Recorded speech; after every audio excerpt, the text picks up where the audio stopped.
So I posted the SI worksheet late today, so I just posted it maybe 30 minutes ago, but it's on there if you want to download it. And then if anyone's interested in becoming an SI leader, the application is now open, and so I'm not sure which classes are going to be opening for spots for SI leaders, but I know this class, I'm pretty sure. So I'll be graduating, and if anyone's interested in being an SI leader, it's a really fun job. It's about 9 hours per week, and it's not too demanding, and you get to like practice your chemistry skills and public speaking. So, and it's on campus, and you don't have to wear a uniform, which is pretty sweet. So if anyone's interested in becoming an SI leader, I just posted a link in the chat, so you can like go on there and see like information about it, and then there's an application, and then I'll type my email in here. If you have any questions or want to just like maybe like consider it, feel free to send me an email. I'd be happy to talk to you. I know I didn't really get to have much face-to-face contact with you guys this semester, but yeah, if you're interested in becoming an SI leader, just let me know or check out that website. And usually it's in person. So that's the other thing. Like you won't be stuck online, like teaching like this forever. So are there any questions before we start today?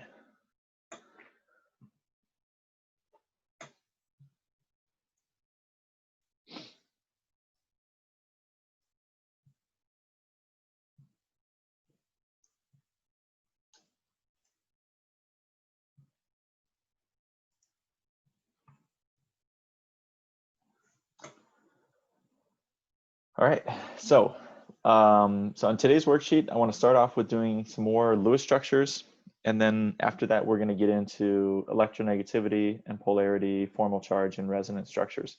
So we'll see how far we get today, and then we'll wrap up tomorrow. So go ahead and start on number 1, and as you're starting, I'm just going to review the steps for drawing Lewis structures. So if you already know the steps, then feel free to go ahead and start on your own. So step 1, we're going to count the total number of valence electrons. So that's on the periodic table, depending on which column you're in. Then we want to draw a molecular skeleton. So just kind of laying them out before they get connected. And then we're going to draw single bonds between each elements, and you represent a bond with a single line. And each bond you draw is going to be worth 2 valence electrons. Step 4, then we're going to assign other electrons to make octets. So putting them as dots around the atoms. And then lastly, step 5 is if there is not an octet made, you're going to want to make bonds, and the bonds are going to be sharing of electrons. So as you're starting to work on number 1, what questions do you have for me? So how do we find the number of valence electrons again? I was late on Monday, so I didn't catch Okay. that. Yep, no problem, Kristen. So let's look at, as you guys are working, I will start on just getting the valence electrons for NF3. So I'm going to jump off this real quick, you guys.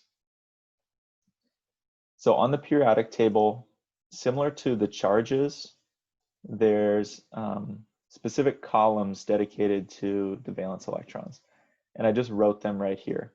So the first column, any atom that's in the first column has 1 valence electron.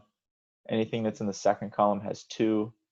And then we skip this middle part and then go over to boron, carbon, nitrogen, all these columns. So in our example, the first one, which is NF3, so nitrogen is 5. So it's going to be 5 valence plus fluorine is in the 7 column. So that's 7 each, and there's 3 of them.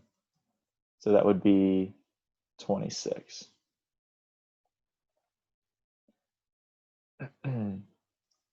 So I'll go back here so you can keep working. I'm just going to write down 26 electrons, valence electrons. Did that answer your question, Kristen?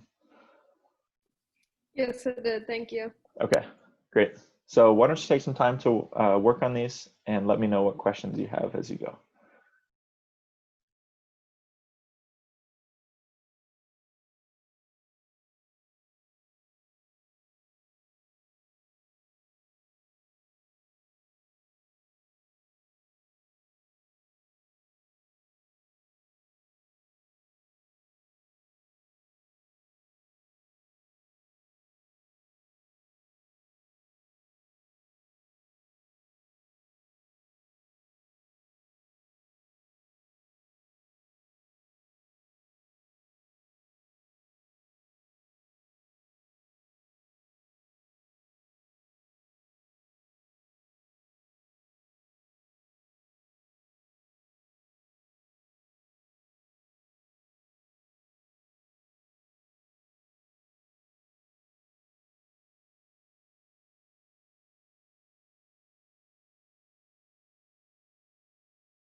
Okay, let's start looking at these ones. And if you're still working, that's completely okay. So once again, step one was going to count the total valence electrons, which we did here. So nitrogen was 1 and each fluorine was 7, and that gives a total of 26. So step two, we're just going to lay them out in kind of I call it a skeleton, or you can say like a layout or something, and just like the basic shape it's going to be. Step three, we're going to connect them all with bonds, which is a single line. And each bond you draw is worth 6 electrons. So you just did 3 bonds, or excuse me, each bond is worth 2 electrons. We drew 3 bonds, so that would be 6. So -6 from our total here. Wait, I have We a have, quick question. yeah, go ahead. So you see how you have a fluorine on the bottom? So like, does it even matter where you put the F? So like, can I have like one of them on top of the N? Yep. Oh, okay. Yeah, you can do it wherever. Yeah, or Okay, if you great. can make it in like a circle too, like if you want to draw it like this, you can do it like that too. We're going to see in the Okay. next chapter why we draw it like this. But for now, it doesn't matter. You can do anything. Okay. Good question. So step 4, we're going to take these 20 electrons and put them down as dots, which represent electrons. So like I said, it's usually easiest if you put them on the outside atoms rather than the center, but it really doesn't matter. So I'm just going to start putting down, see I did 6, 12, 14, 16, 18. Why is it 12 or 20, not 26? So why is it 20 here? Is that what you're asking, Ben? So we drew 3 bonds here. So this one, and this one. And each bond counts as 2. No, I mean like I got as my full number being 26 that we need. So total valence electrons, is that what you mean? Yeah. Yeah, that's what I had here. So total, so nitrogen's 5 and then 21 for fluorines. Gives Yeah, total 26. Oh, okay. I see what you're doing. You see? Yeah. I just subtracted 6 here because that's for the bonds. So I just put 18 dots here. And so I have 2 left. So the last 2 I'm going to put on the nitrogens. So I just put 20 dots down until we have 0 left. So once you have 0 left, then you know you're done putting down your electrons. And then the last step is to go through and see, does each atom have 8? So the fluorine on the outside has 2, 4, 6 dots plus 1 bond, and the bond counts for 2. So that's 6 plus 2, so this is 8 electrons. And it's the same for each of the fluorines, so that's 8 and 8. And then the center nitrogen has 2 dots plus 3 bonds, and each bond is worth 2. So that's 2 plus, so 2, 4, 6, 8. So since each of the atoms have 8, we are finished with this structure.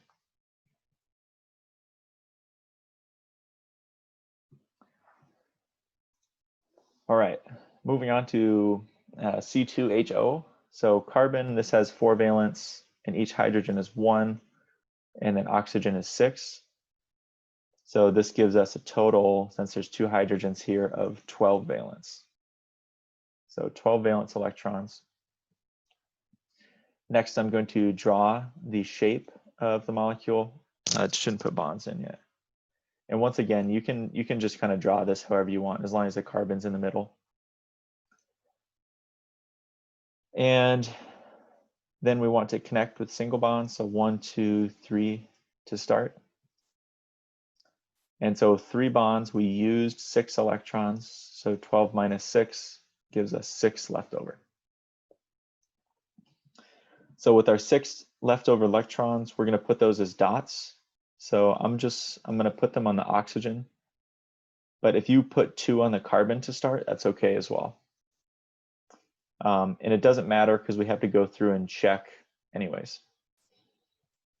So let's go through and see how many does each have. Well, the oxygen has 2, 4, 6, and then a bond counts as 2, so that's 8. The carbon has 1, 2, 3 bonds, so that's 6 electrons. And then the hydrogens each have 1 bond, which is 2. So each of the hydrogens have 2. So remember, even though the hydrogens just have 2 here, that's actually okay, because we discussed the exceptions to the octet rule. And one of the exceptions is hydrogen only wants 2 valence. So that's okay. However, the carbon only has 6. So if the carbon only has 6, who remembers what we can do so that the carbon has 8 valence electrons?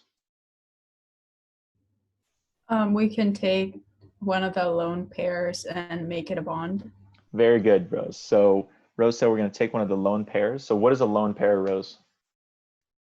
It's just those 2 little dots on the O's since they're not a bond. Very good. Yep. Any 2 dots together, we call this a lone pair. So I'm going to take those 2 and I'm going to put them over here as a bond. So now what happens is the center carbon has 1, 2, 3, 4 bonds now, which is worth 8 electrons. So now both the carbon and oxygen have an octet because they're sharing. Just a quick question. How Yeah. do you know which one's supposed to be, like what element is supposed to be in the middle? In this case, carbon. Very good. So in this case, we're choosing between carbon and oxygen, really, because hydrogen can never be in the middle. So does anyone remember from what we discussed on Monday, how you determine which one goes in the center?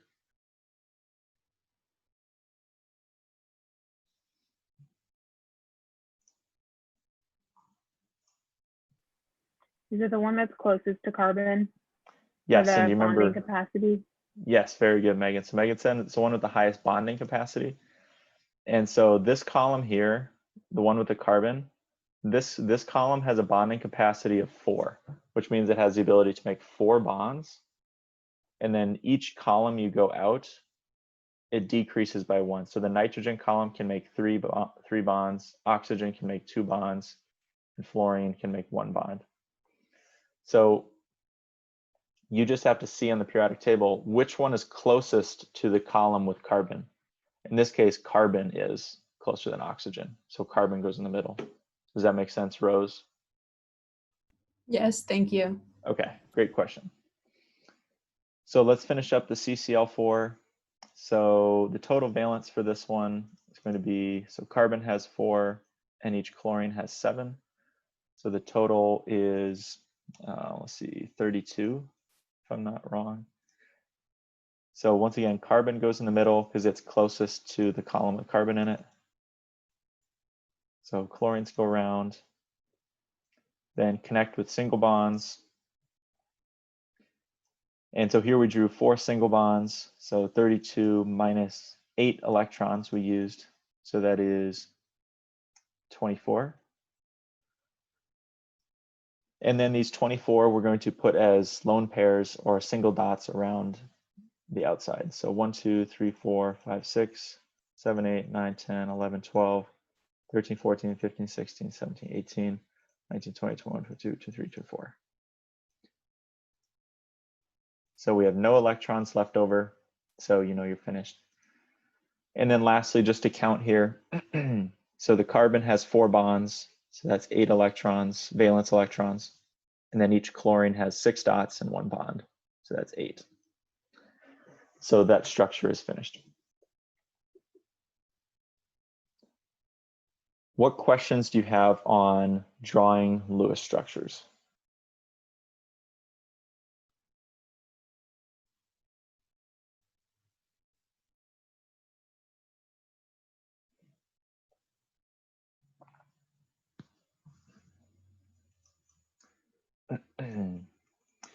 So Graceland asks, how would you draw the ones with charges? So the only thing that changes with the ones with charges, Graceland, is this total valence electron count here. So in this case, the total was 32. You just add on the number of electrons. So if the charge was -2 charge, this total becomes 34 total. The only thing that changes is your total valence electrons count. Does that make any sense, Graceland? Okay, great. So let's talk about another subject from chapter 8, which is electronegativity and polarity. So I'll try to keep number 1 up. Why don't you take a minute or two and try to read through 2 through 5 and see if you know any of the answers to any of those.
Okay, so let's begin our discussion on electronegativity and polarity. So for number 2, does anyone know or want to share what electronegativity is or how it works in their mind, or what the trend is on the periodic table?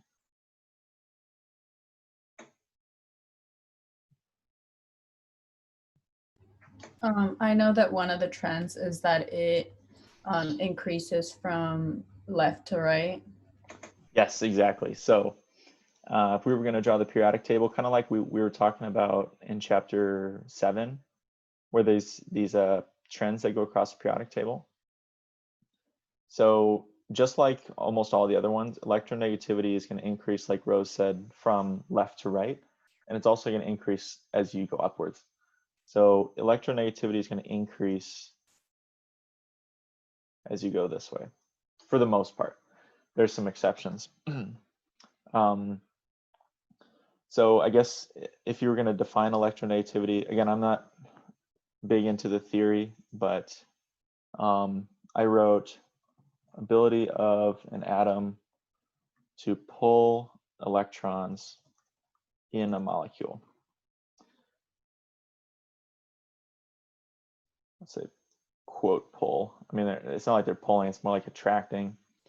And again, I'm not big into the like physical theory, but so if you have 2 atoms that are bonded together, one of them is going to have a tendency to take the electrons away from the other one. So it's going to end up having the electron more of the time than the other one will. And this trend is up and to the right on the periodic table. So the 4 most electronegative atoms, these are important ones to know. Does anyone know what the 4 most electronegative atoms are? Isn't it like fluorine and everything below it? Pretty close. So definitely fluorine and chlorine. So chlorine's right below fluorine, and then everything below it's really close. And then does anyone know the other 2? Is oxygen one of them? Yes, oxygen's one of them, and nitrogen's the last one. So NOFCl. And there's a bunch of other ones that are pretty close, but these ones are generally associated with being the 4 most. Okay, so number 3, what causes a molecule to be polar? Does anyone know that? You've all heard that water is a polar molecule, I'm sure. So what causes that? Its charge. Okay, so close. Specifically, something we're talking about in number 2. Do you know what it is, Megan? You're pretty close. There's someone in the chat. Different. Okay, yeah. Sachin said difference in electronegativity. That's a keyword.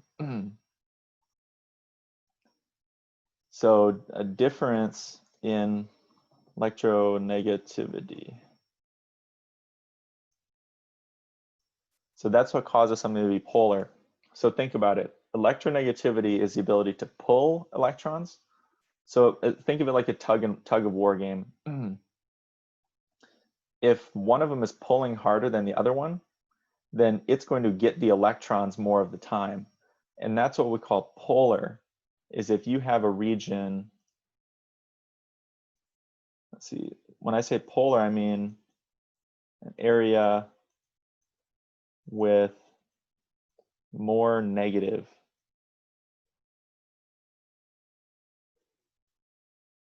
charge.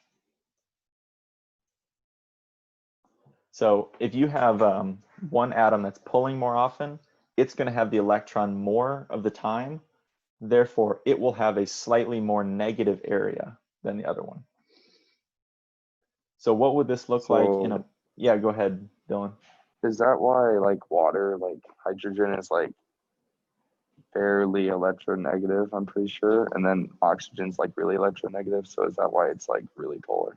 Yes, you're exactly right, Dylan. So let's look at this. You're foreshadowing a little bit into chapter 9. So this is what, and we'll see why the shape is like this in chapter 9. But Dylan said water is a polar molecule because oxygen is more electronegative than the hydrogen. So what you'll have here is the oxygen wanting to take electrons away from the hydrogen in both cases. So the electrons are going to go over by the oxygen. And remember, since electrons have a negative charge, this area up here of the oxygen is going to be slightly negative, and the area by the hydrogen is going to be slightly positive. So this is why water is polar. Yeah, very, very good point, Dylan. And we're going to see a lot of the effects of that coming up in the next chapter. So with molecules, we want to be able to label the electronegativity and the, let's see here. So HCl molecule, and label the high and low electron concentrations with a delta symbol. So this here symbol is a lowercase delta. So it's like a D with a squiggly back. And what we want to do is draw our molecule, our HCl molecule, like this, and label the areas that are slightly negative and slightly positive. So who can tell me between H and Cl, which side is going to be negative and which is going to be positive? Sure, chlorine sign is going to be more negative. Yes, and why is that, Dylan? It's more polar than hydrogen. Right, yep. So the chlorine is more electronegative. So when I say it's more electronegative, it's just because it's way up here in this corner of the periodic table. This is the really electronegative ones. And then hydrogen is over here, so it's not as much. So chlorine is going to be more electronegative. So we write that with a delta minus. So we write as lowercase delta minus. And that means that the other side, therefore, would have to be delta plus. Now, the reason we write a delta is that a delta means partially. So it's partially negative on one side, but it's not completely negative. It's not completely 1 minus. Now, the other way we can write this is using an arrow. And the way we do this is you just write an arrow with the plus end and you point toward the minus end like this. So that it's an arrow, the plus side represents the plus or the positive side of the molecule, and you point in the direction of where the electrons are going, so toward the chlorine.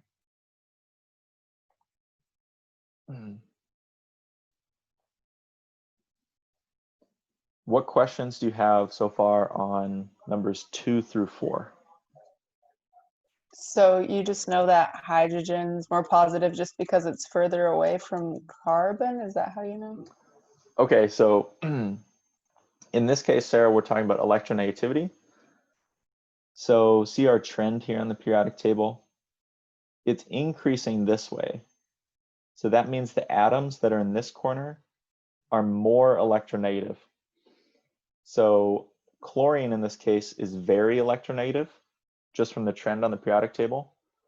However, hydrogen is over here, so we don't know what it is, but it's less than what's in the top right. So the electrons always are going to go to the one that's more electronegative. Does that make any sense, Sarah? Not really. Yeah, no, that makes sense now. Thanks. Okay. Okay, so let me see. Yeah, why don't we take a minute and using what you learned here with the trend and the periodic table, try to think about number 5 and order these by which ones are the most polar molecules and which are the least polar. So why don't you take about a minute or two and try to think through number 5 and let me know what questions you have.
So thinking about number 5, there's no calculations to do for number 5. This is just something you can do by looking at the periodic table. So does anyone have an idea how you would answer number 5?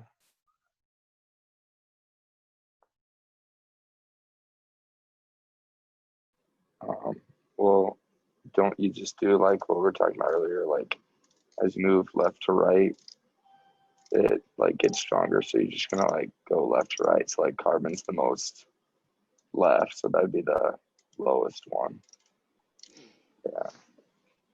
Yeah, I'm not sure exactly what you're saying there, Dylan, but I think I know what you're saying. So of these ones, so remember, polarity is caused by difference in electronegativity. So fluorine and fluorine, that has the same electronegativity for both of them. So it's like a tug of war game where everyone's pulling the same amount on both sides of the rope. So there should be no polarity in this one because both of them have the exact same amount of pull. So this fluorine and fluorine is the least polar. So don't get me wrong, fluorine is very electronegative, but it's two equal and opposite forces. So therefore it's not polar at all. Now on the other side, going across the periodic table, we have carbon, oxygen, fluorine. I'm missing nitrogen, aren't I? Nitrogen, oxygen, fluorine. This is the periodic table here. So the further these atoms get apart from one another, the more difference they're going to have in their pulling. So fluorine and carbon, those are the furthest apart. So those are going to be the most polar. So carbon, fluorine, this is the most polar. You can think of it as fluorine is pulling on the rope really hard, but carbon can't pull very hard. So you get a very polar molecule. And then in between there, we just have to put in the other ones. So nitrogen and fluorine, that's the next furthest away. So nitrogen, fluorine is getting slightly more polar. And then oxygen, fluorine is second to least polar. So fluorine, fluorine is the least polar, and carbon, fluorine is the most polar. What questions do you have on number 5?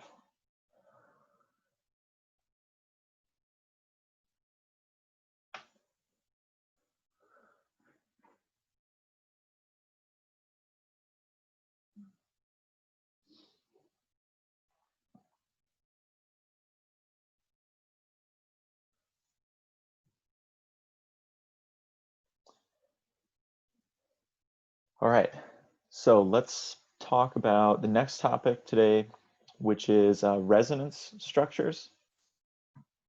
And to do resonance structures, we have to talk quickly about formal charge. So a resonance structure is when you have Lewis structures that have multiple structures. So I'm going to say resonance structure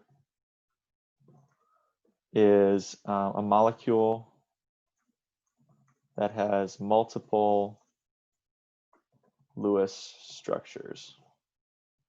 So that's what a resonance structure is. And you may have run across these if you've been doing some practice. And so because there's different structures, we need a way to distinguish which is the best and which are least not the best. And we use a formal charge to do that. So formal charge is going to be equal to the number of valence electrons minus the number of non-bonding electrons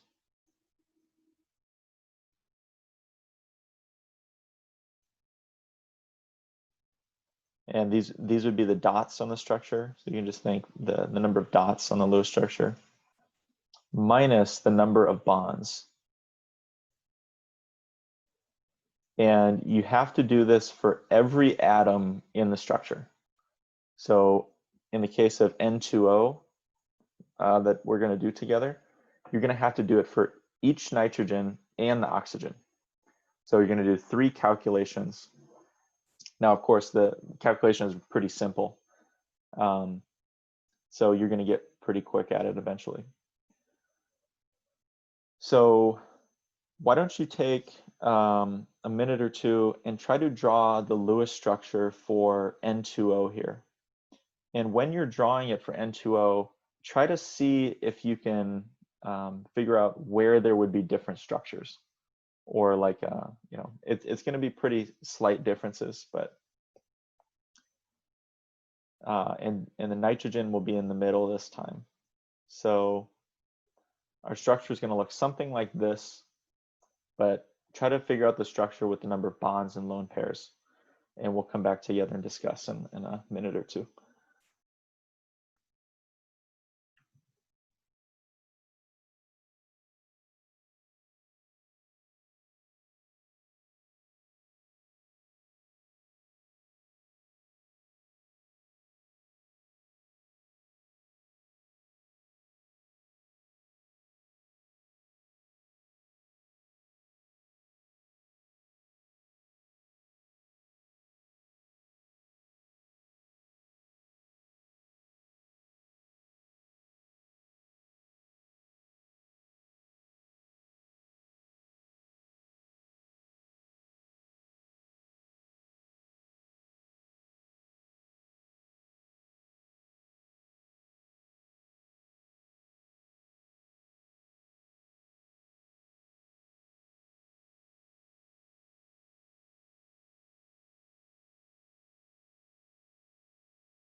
So I know you guys are still working on your structures here, but I just want, for the sake of time, I'll draw one of the structures that I got.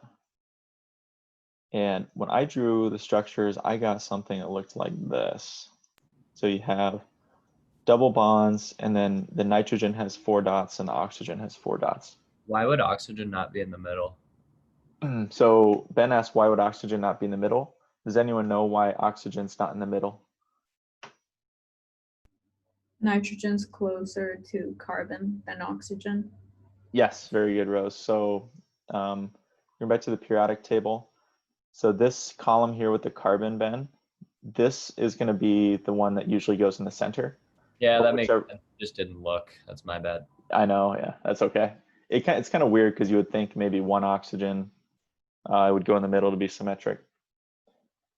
Now, did anyone have a structure that was different than this one?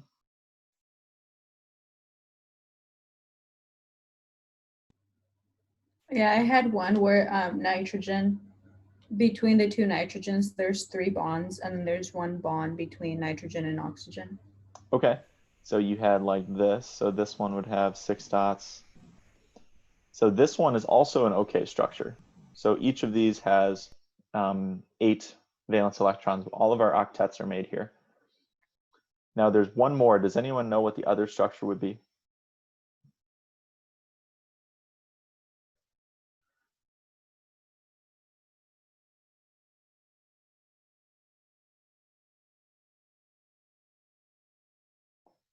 Do we have to draw all of them? Yes, you do. Yep. So this is specifically for resonance structures. So if they ask you for draw the resonance structures or what are the resonance structures, then you have to draw all of them. Yeah, unfortunately. So the other one you could have is you could have a triple bond going to the right. So I encourage you to go through here and check for yourself to see, in fact, all of these do have octets that are made. So it appears that all of these structures would be equal. Now, one thing we do with our resonance structures when you have structures that are all valid is you put brackets between them and we put little arrows. And that just signifies that they're in resonance with one another. And how do we know how many we're going to have for like a compound? It's just going to be something you get from practice. Okay. So most of them are like 2 or 3. Yeah.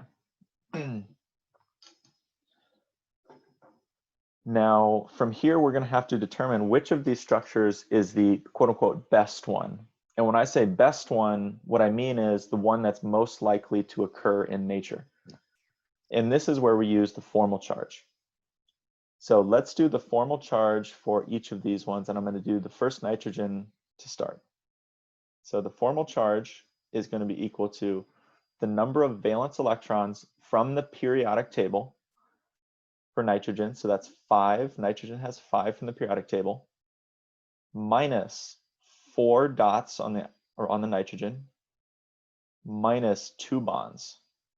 So the formal charge for this nitrogen is equal to -1. So I'm going to write -1 there. For this nitrogen, the formal charge is the valence electrons from the periodic table, which is 5, minus the number of dots on that nitrogen, which is 0, minus the number of bonds on this nitrogen, which is 4. So the formal charge here is going to be equal to 1. So I'm going to put a +1 on here. And I will do this oxygen here. And so the valence electrons from the periodic table for oxygen are 6 minus 4 dots minus 2 bonds. So 6 minus 4 minus 2, that gives a formal charge equal to 0. So I'm going to put a 0 up there just so I remember what the charges are. Now, I won't bore you to death doing the rest of these. I'll just tell you what they are. But I encourage you to go through and check and make sure you can do this on your own. So we have 0, +1, and -1. And then the last one, we have -2, +1, and +1. Now, before we decide which one of these is the best structure, what questions do you have on how we got the formal charges?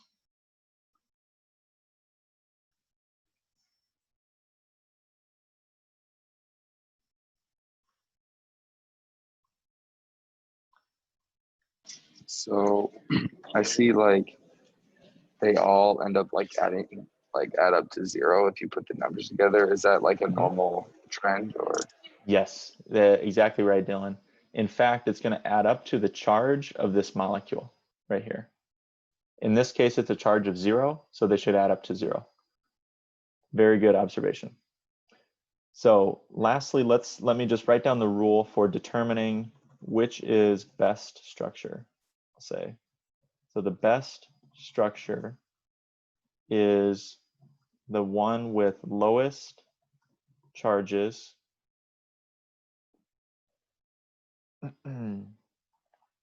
and the negative charge goes on the more electronegative atom. So let's think about what I wrote there. The best structure is the one with the lowest charges. So what I mean by that is this one here has a -2, but all of the other ones just have -1. So this one here on the right, we're going to get rid of this one. So this one we're going to eliminate because this one right here has a -2 and all of the other ones have a -1. So that's what I mean by the lowest overall charges. So now we are determining the negative charge we want on the more electronegative atom. So which one of these structures, structure 1 or structure 2, would be the better one?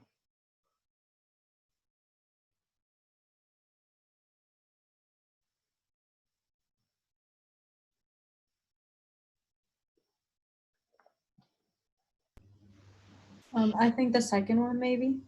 Why'd you think the second one, Rose? Because of the charge. I don't really know how to explain it, but Okay, you're right. So Okay. it is the second one.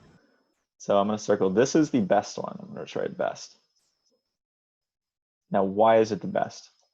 So the second criteria is the negative charge goes on the more electronegative atom.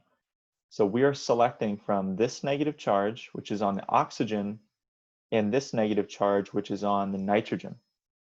And we know from the periodic table that oxygen is more electronegative than nitrogen is. So the negative charge should be on oxygen. And that happens in the middle structure or structure 2.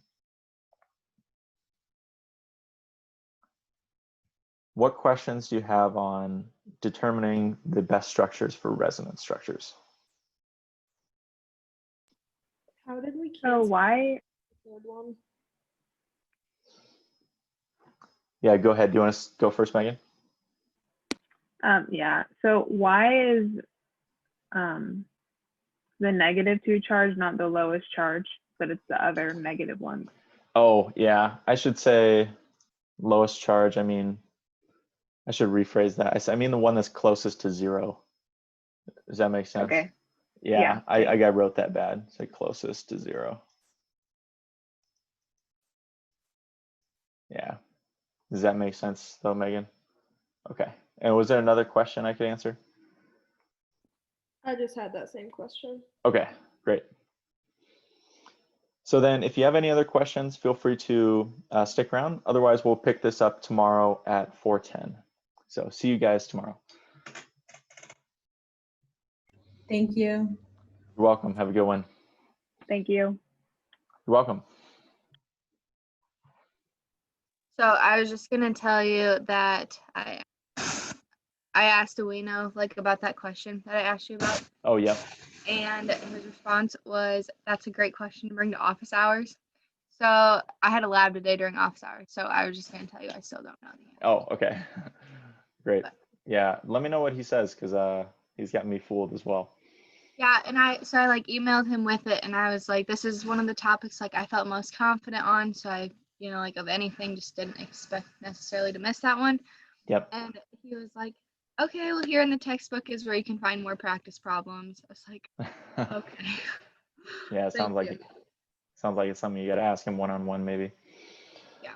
So he said he's like doing additional office hours Friday. So Okay. hopefully I can ask him then. Cool. Well, let me know what he says next week. I can try. All right. Sounds good. Thank See you, you. Sarah. Bye, Matt. Love you. See you, Ben. Have a good one. And erase where your big hat is.